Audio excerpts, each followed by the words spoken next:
آج کا ہمارا بوڑھا اپنی کسی نوکری سے ریٹائرڈ ہوتا ہے، پھر بقیہ زندگی میں اس کی مصروفیات کیا ہوتی ہیں کبھی جائزہ نہیں آتا۔ معاشرے میں سویرے سویرے اٹھتا ہے، نہ خدا یاد نہ مصطفیٰ یاد، اٹھا ٹی وی کا بٹن آن کرو، کیوں؟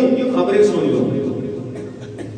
اگر ٹی وی گھر میں نہیں، منہ دھویا یا نہیں دھویا، ذکر خدا ذکر مصطفیٰ قبر پہ سجایا نہیں سجایا، ہوٹل پہ جا رہا ہے یا حمام پہ نائی کی دکان پہ جا رہا ہے، وہاں اخبار پڑھا ہوگا، اخبار پڑھ رہا ہے، ارے بابا جی اب تو آپ کی بینائی بھی کمزور ہو گئی، یہاں کیا کر رہے ہیں؟